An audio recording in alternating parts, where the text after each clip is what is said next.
स्वागत है हमारे लखनऊ मंच न्यूज 24/7 हिंदी समाचार पत्र एवं न्यूज चैनल में।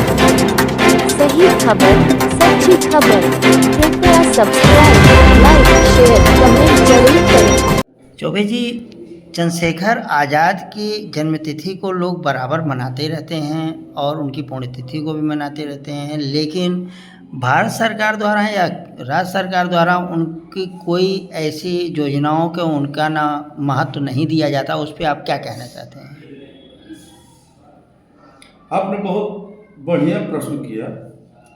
चंद्रशेखर आज़ाद आज भी भारत के कण कण में, वो भी नौजवानों के दिल में आज भी उसी तरह से याद किए जाते हैं जो पहले क्रांतिकारी गतिविधियों के समय जब जिंदा थे उस समय था।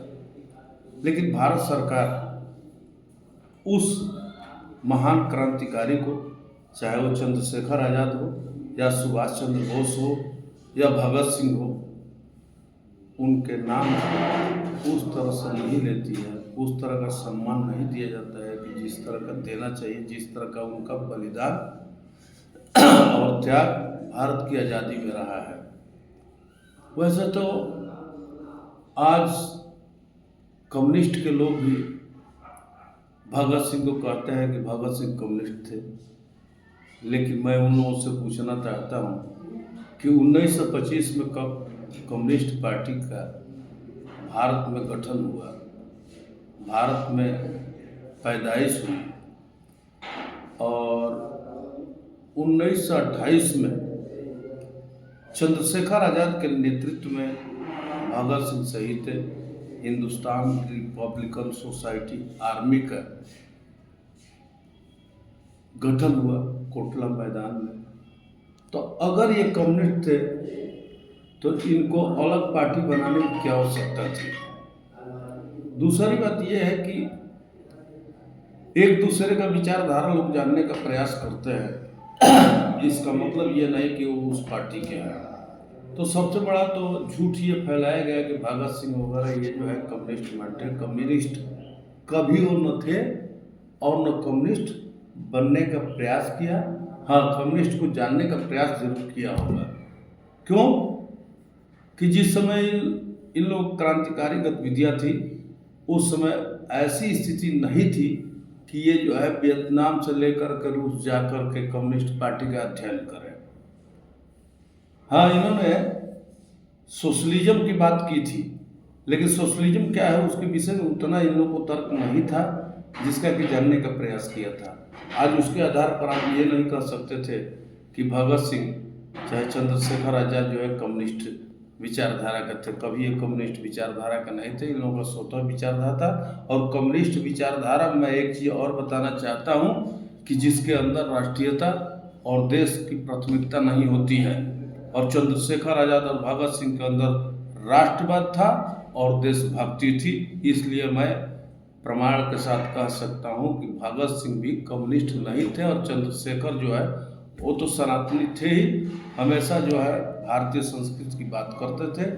और उस दल का नेतृत्व चंद्रशेखर ने किया था। लेकिन एक चीज़ और सामने नहीं आया है, जब HRS का पर्चा छपता था कहीं, हिंदुस्तान रिपब्लिकन सोशलिज्म आर्मी का, तो उस पर बलराज नाम से पर्चा छपता था, जो कि आज तक इन लोगों से पूछो कि बलराज का मतलब जानते हो क्या है? बलराज वही चंद्रशेखर आज़ाद को ही कहा जाता था, जिस आज़ाद ने ये कसम खाया था कि मैं आज़ाद हूँ, आज़ाद रहूँगा और आज़ाद मरूँगा, और जिन्होंने अंग्रेज़ों के सामने कभी घुटना नहीं टेका। लेकिन ये सत्य है कि जो कांग्रेस आज़ादी की लड़ाई का दम भरती है, आज उन्हीं लोगों के द्वारा चंद्रशेखर आज़ाद की हत्या कराने का प्रयास किया गया, और उनके हत्या में यही लोग इन्वॉल्व है। अगर इस विषय पर अगर जानना है तो धर्मेंद्र गौड़ जो CID के अधिकारी थे उस समय, उन्होंने एक किताब लिखा है, जाकर के लोगों को पढ़ना चाहिए। दूसरी बात कि जो उस समय के लेखक थे जसपाल वगैरह, इन लोगों में भी जो कहते थे कि हम चंद्रशेखर आज़ाद के हिमायती हैं, चाहे उनके दोस्त हैं, ये जानकारी है जो उनके क्रियाकलापों को मिटाने का प्रयास किया। आज जो है कहते हैं कि हम उनके दोस्त हैं, उनके नाम पर किताबें, यही सब भेदिया मिल करके नेहरू से लेकर के सब चंद्रशेखर आज़ाद और भगत सिंह का काम तमाम करने की बात की। और एक बात है, मैं निसंकोच कहूँगा कि जो कि लोग विश्वास नहीं करेंगे, अगर गांधी की हत्या सावरकर को फंसाने की बात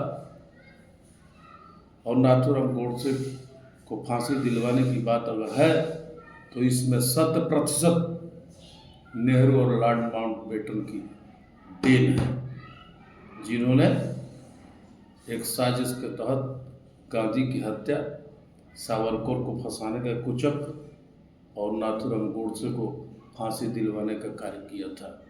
दूसरी बात कि आज के परिवेश में फरहा खान एक टपोरी आती है और कहती है कि होली जो है छपौरियों का त्यौहार है।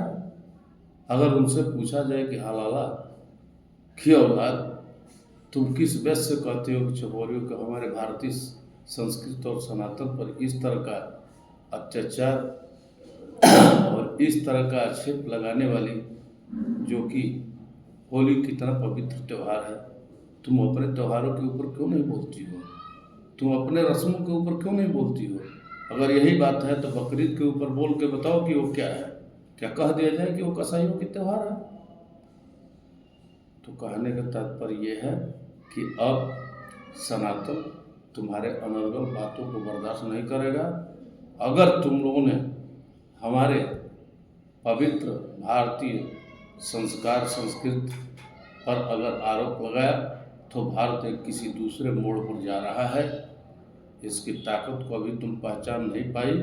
अगर नहीं पहचान पाई तो ऐसे बयान से उन लोगों को मैं आगाह करता हूँ कि जो सनातन को अपवित्र करने का और सनातन पर आघात करने का प्रयास किया, अब ये बातें छोड़ दो।